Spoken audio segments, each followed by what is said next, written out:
Baik, bismillahirrahmanirrahim. Assalamualaikum warahmatullahi wabarakatuh. Jumpa lagi dengan saya di Abil Maiwa Channel.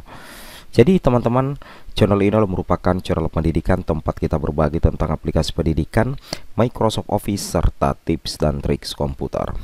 Jadi pada video kali ini kembali lagi admin akan mencoba mengupdate informasi terbaru terkait P3K Guru di tahun 2022-2023. Yang mana video kita ini akan berjudul Rilis Panduan Pemda Pemberkasan NI P3K Guru, Ketentuan Berkas dan Undangan Sosialisasi Pemberkasan. Jadi ini terkait dengan setelah pengumuman kelulusan Paskasangga hari ini, tentunya akan ada pemberkasan ya Bapak Ibu, pemberkasan NI P3K Guru terkait juga dengan ketentuan berkas yang akan diunggah dan tentunya undangan sosialisasi pemberkasan. Tapi ini kami ambil salah satu contoh dari salah satu BKPSDM yang sudah memposting di websitenya. Ini bisa menjadi panduan atau sekedar tambahan referensi karena takutnya ada perbedaan dari setiap Pemda yang ada di Indonesia. Jadi jadikan saja sebagai tambahan referensi teman-teman ya. Tapi sebelum kita lanjut, bagi rekan-rekan guru yang baru pertama kali mampir di channel ini, jangan lupa tekan tombol subscribe dan aktifkan lonceng notifikasinya agar setiap hari Bapak Ibu bisa mendapatkan update informasi terbaru seputar P3K Guru di tahun 2022-2023. Baik Bapak Ibu, kita langsung saja mulai terkait dengan rilis panduan Pemda Pemberkasan NI P3K Guru, Ketentuan Berkas dan Undangan Sosialisasi Pemberkasan. Langsung saja kita to the point ke informasinya Bapak Ibu ya. Di sini ada di salah satu pemerintah Kabupaten Blora ya, Badan Kepegawaian Daerah. Di sini sudah diposting ya 12 April kemarin usul penetapan NI P3K Guru Pemerintah Kabupaten Blora formasi tahun 2022. Dan hasilnya seperti ini Bapak Ibu ya. Nah, di sini diketahui ya bahwasanya ada penyampaian bahan kelengkapan usul penetapan nomor induk pegawai pemerintah dengan perjanjian kerja jabatan fungsional guru pemerintah Kabupaten Blora tahun 2022. Jadi nantinya sebagaimana yang diutarakan juga oleh pemerintah Kabupaten Blora bahwa pengumuman kelulusan Paskasangga yang semula akan disampaikan pada tanggal 9 sampai 10 April 2023 itu disesuaikan Bapak Ibu menjadi tanggal 14 sampai dengan 16 April 2023. Jadi nantinya peserta yang lulus seleksi kompetensi pengadaan P3K jabatan fungsional guru akan menyampaikan bahan kelengkapan yang harus dipenuhi sebagai syarat pengangkatan P3K dengan ketentuan sebagai berikut. Jadi nantinya setelah Bapak Ibu dinyatakan lulus ya Paskasangga pada tanggal 14 sampai dengan tanggal 16 April 2023, maka Bapak Ibu harus segera menyiapkan bahan atau kelengkapan ya, semacam dokumen lah teman-teman ya, yang harus dipenuhi sebagai syarat pengangkatan P3K ya dengan ketentuan sebagai berikut. Jadi yang pertama, peserta yang lulus seleksi agar mengisi daftar riwayat hidup ya, atau dikenal dengan istilah DRH, serta menyampaikan kelengkapan dokumen secara elektronik melalui SSCASN mulai tanggal 15 April sampai 4 Mei 2023 ya. Jadi nantinya setelah Bapak Ibu dinyatakan lulus Paskasangga, maka Bapak Ibu wajib mengisi DRH ya, dan tentunya mengunggah dokumen secara elektronik ya, di mana di SSCSN tentunya ya, mulai tanggal 15 April sampai dengan tanggal 4 Mei 2023.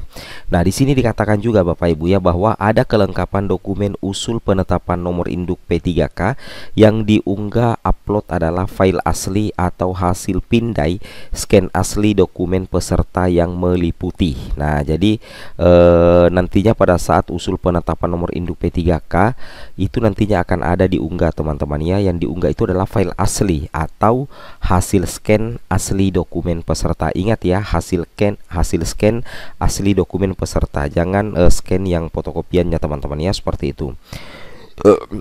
Jadi di sini kita lihat yang pertama itu Bapak Ibu harus menyiapkan foto ya. Nah, di sini sudah ada aturannya.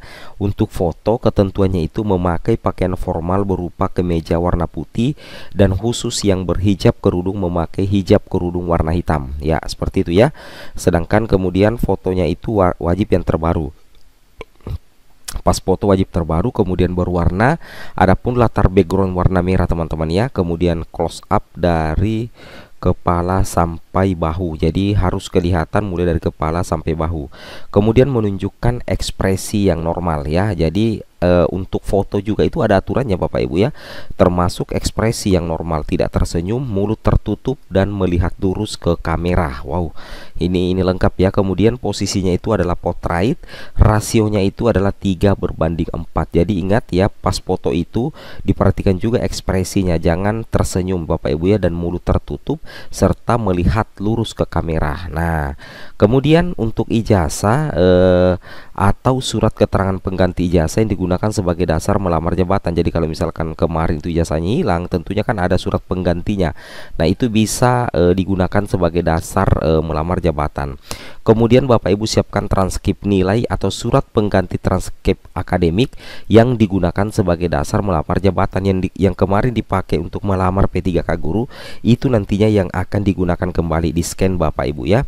Kemudian untuk DRH-nya sendiri ada ketentuan juga Bapak Ibu. Nah, Bapak Ibu pertama kali Bapak Ibu itu harus mengisi secara online ya. Kemudian nantinya Bapak Ibu cetak melalui akun SSC ASN. Jadi nantinya setelah diisi secara online di SSC ASN itu wajib untuk di print out. Kemudian diberikan materai 10.000, ditandatangani asli dan tidak cap atau scan. Sekali lagi, untuk tanda tangannya itu asli Bapak Ibu ya, jangan sekali-kali untuk men-scan. Nah, ini aturan untuk DRH.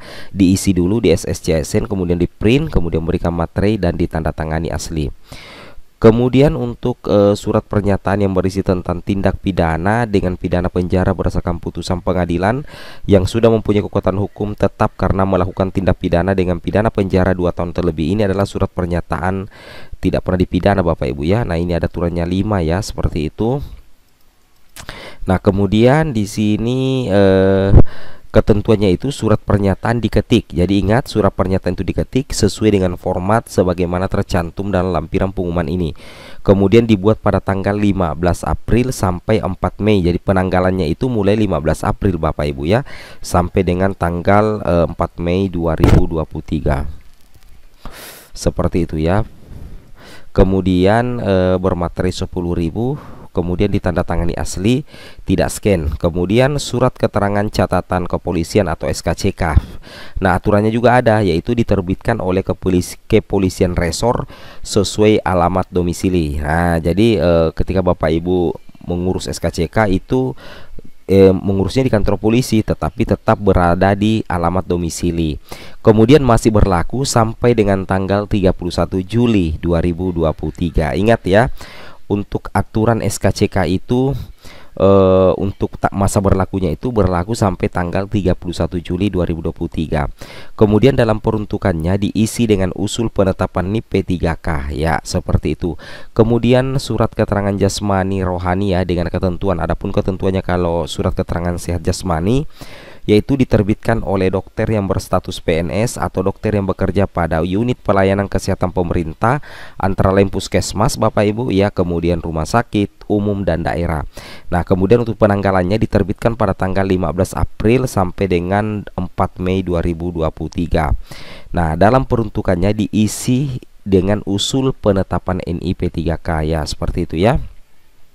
Kemudian surat keterangan tidak mengkonsumsi menggunakan narkotika, psikotropika, prekursor dan zat adiktif lainnya dengan ketentuan.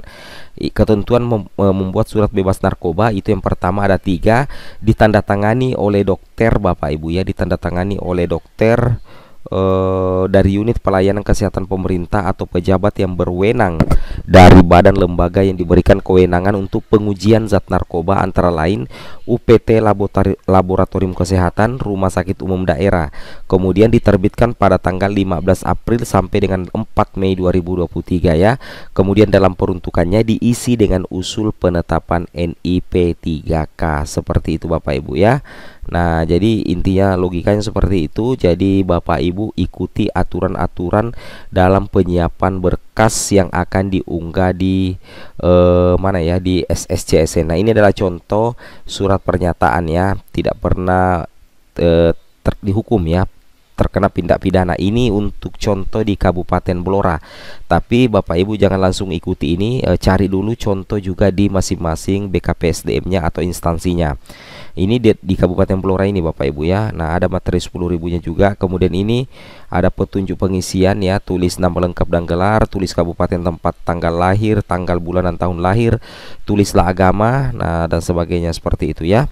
Kemudian Bapak Ibu perlu ketahui juga bahwasanya di sini ya untuk pengisian DRH ini bersifat nasional karena ini langsung dari BKN ya. Jadi hampir sama Bapak Ibu ya, diperhatikan baik-baik.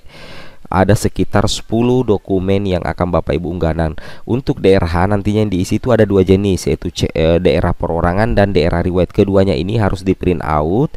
Setelah itu Bapak Ibu isi tanda tangani, kemudian digabung ya, antara daerah perorangan daerah riwayat itu digabung kemudian di scan Bapak Ibu ya. Nah, seperti itu contohnya. Kemudian terkait dengan hal itu di sini juga ada dari Kabupaten Luwu Utara ya.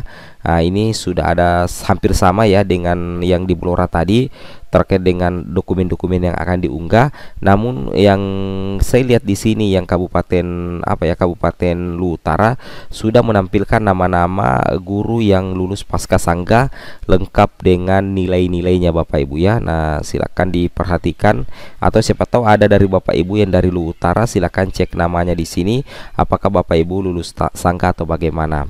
Oke Bapak Ibu ya, mungkin cukup sampai di sini informasinya, semoga bermanfaat. Assalamualaikum warahmatullahi wabarakatuh.